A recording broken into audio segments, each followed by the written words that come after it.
This is coming through again about people,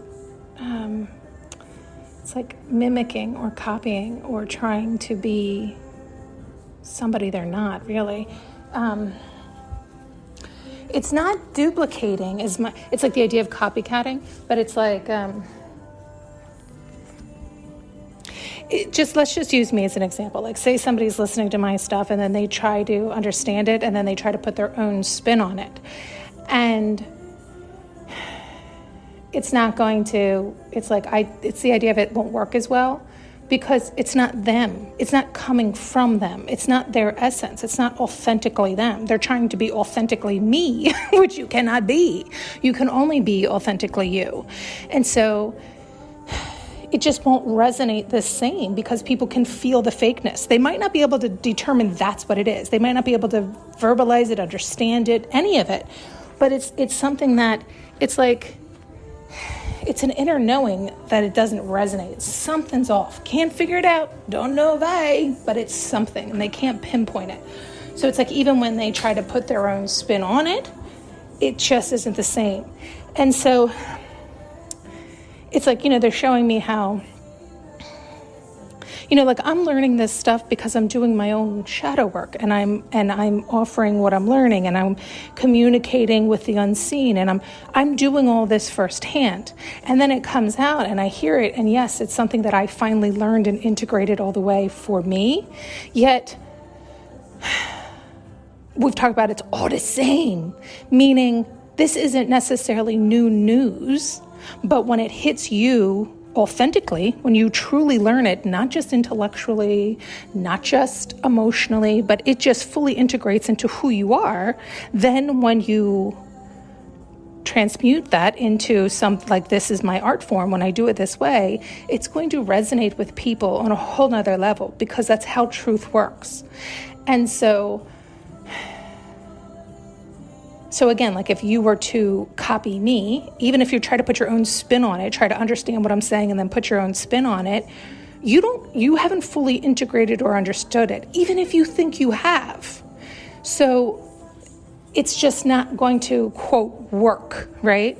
Because you're not even looking to necessarily make it work. Like you feel good or proud that you might have gotten it, yet you haven't fully integrated it. And so you're not even authentically doing you per se. Do you know what I mean? Like even if you ended up doing it this way, like on a platform like me and speaking and like all these things, like it's just so much of a replica in the effort to try to get something outside of you. Do you see what I'm saying? And so it's just easy to use me as an example, but please apply that to anything,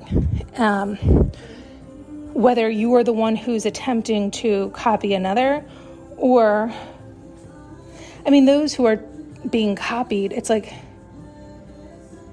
I know what I see it. I've seen it my whole life like that, weird stuff like that my whole life. And I don't love it, right? Like people are always like, it's the biggest form of flattery. It's sad. Because it's basically telling, when somebody's copying you, I understand that it's flattery. I understand they like it. And so they want to, they have the wrong idea. They think they can take it from you, right? Like your essence, this idea.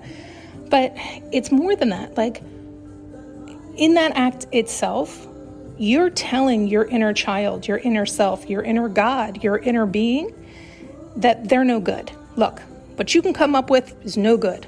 Your essence, no good. I don't like it. I don't want it. I want that which is outside of me. I don't want you. I want that which is outside of me. Do you hear how horrific that has to be throughout your body? That's why you'll get karma later. It's almost like your inner child will finally rise up and be like, enough. I'm spectacular and you're going to find out. Right? It's like you want to get to know yourself and know your own essence for yourself and for your inner child, your inner God, your inner being, your inner connection. It's the most beautiful relationship you'll ever have. Yet it's one that you have to cultivate. Nobody else can do it for you. And in doing so, you will find that you will come across very similar hard truths, and that's when you start to see that everything's the same. Because those artists who have done that kind of work, intentional or not, when they trip over that truth because they're doing that work, because they're honoring themselves, they're loving themselves, they're staying true to themselves. There's many ways that people do this. It comes out of them in the most beautiful, unique ways. So it's the same idea where essentially it's all the same. It really is. Yet it's the idea of like the snowflake or the thumbprint, you know? And so we're all human, but we all have that slight variance. It's that essence. And this is why when somebody tries to replicate your thumbprint, it's like, it's damn near impossible for people to be like, I don't know what the fuck it is, but it's something. It's something. It's like you can sniff it, sense it, tell, like it's just off. You don't know why, and you don't even necessarily care why, right? Like it's like, it would be such a brain breaker to figure that out, looking at somebody and figuring out what is that thumbprint difference. And the person who's attempting to copy, if they ended up standing next to the original and were literally mimicking them 100%, would get frustrated because everybody would see the originator and be like, oh my God, you're spectacular. And the copycat goes, well, why? Why is it spectacular for her and not for me? Because it's truly who she is. It's her essence. People can feel it. It resonates. It comes through. It like seeps out of your pores. It's who you are. You have to love yourself and just be yourself. God, it's the hardest thing for us to do, isn't it? Some people really, but that to me is the saddest when you see, like that's really sad if you really hear what I'm saying. It's really sad for copycatters. They really hate themselves so much that they're attempting to be everybody and everything outside themselves instead of just being who they are. But it's almost like they don't understand how spectacular they are, but it's only because they haven't gotten to know who they are. They haven't gone within. They haven't learned to fully love and accept themselves, embrace themselves, and indulge in the things they actually love. It's like the more they do that, the more they'll get to know themselves. I mean, here's a good, like I still have no idea where I'm going, by the way. I literally live in the unknown. And yet I try to keep my focus and my happiness present and enjoy life. And there is a balance. We've talked about that. But the point is, there has been many times where I have thought, this is it. This is the thing that it's just all going to click. It's all going to sync up. This seems perfect for me. Only to then be pivoted. And I recognize, I really did need to learn all that, experience all that, understand all that, because that brought me here. And now this is really perfect. But this keeps happening, so it's kind of comical because it's just showing my desire to have roots and to have a sense of peace and settlement. It's almost to have a sense of ease and routine, only because I live so much in the unknown, and I love it, but I still need that other side of the balance. And so it's almost comical that I continually pivot, but it's not even that. It's like I'm morphing into who I really am more and more. It's like as you love yourself more and do the things that you love more, you become more of who you are naturally. So it's like all the copycatters out there, if they would just learn to go within and really love themselves and allow themselves to be who they are, and to, it is not force it. It's like, don't look or try or seek or push for one thing in particular, in the idea of like, don't put all your eggs in one basket as if it's going to be the end all and be all. And yet, if you find something you love, dive all in and enjoy it for the enjoyment of enjoying it, not for it to be your end all be all, because then you're looking to get something other than enjoyment, when really that's all you're ever seeking is enjoyment. So when we can do that, and believe you me, as you hear, I try to balance that all the time, because it's something it's almost like forget, or it slips from our mind in this fast-paced world where we can sometimes slip into, oh no, wait, but I'm supposed to. Wait a minute, who said supposed to? Wait, whose rules? Wait, what? Right? You just got to really slow down and recognize your own thoughts, your own patterns, your own actions, your own intentions. But if the copycatters can just relax and start to love themselves, start to get to know themselves, start to allow themselves to naturally float to all the things they love, and again, allow those pivots as more things perk your interest, and more things perk your interest, and more things perk your interest.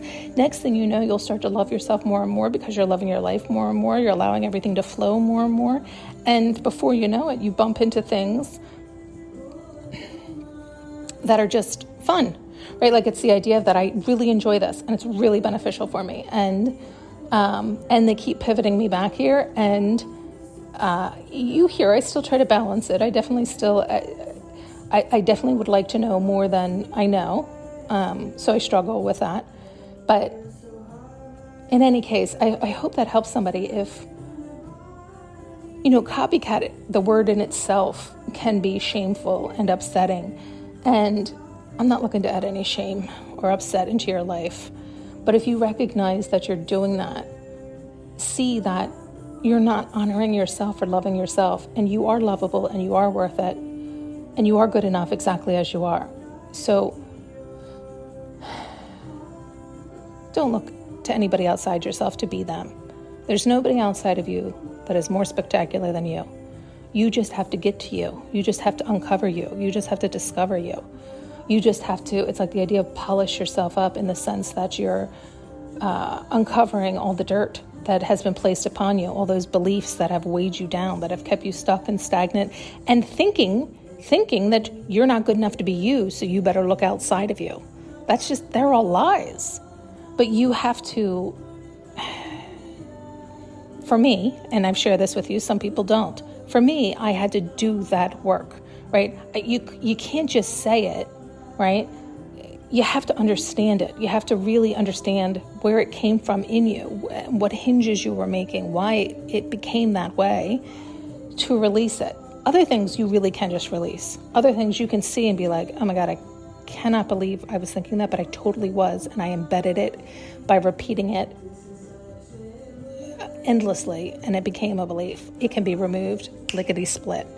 Other things are just really, truly wired and intertwined, and they take the time that's needed to untangle them. And for me, it's worth it, because I noticed that I kept getting snags. So it's like, well, we have to look then. It's like you can't pretend that it's not there and hope and wish and pray that focusing on the good, it's just going to go that way. It really just depends on individuals, right? If stuff is really keeping you stuck and stagnant, you got to take a look at it.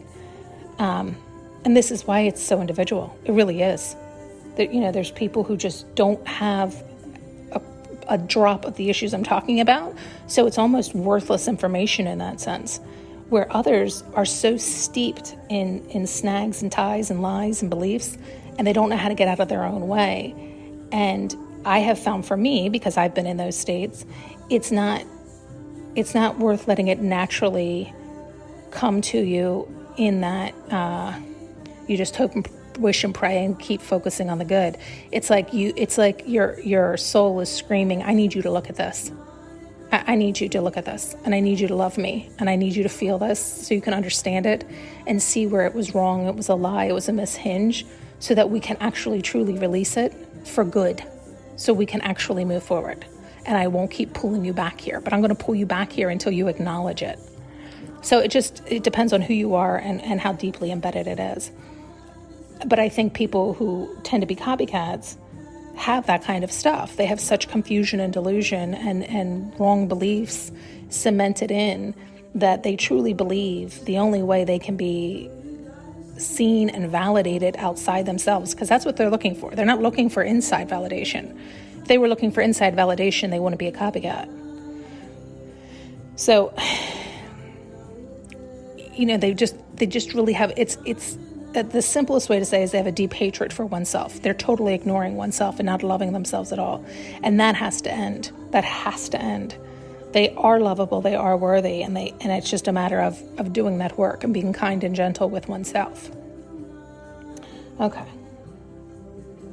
I feel like they wanted me to address the copycats more than the people who are being copied because, like I said, I have been copied many times in my life, and it just doesn't hit the same. It's like I can see their deep sadness, right? Like I can see how much they hate themselves.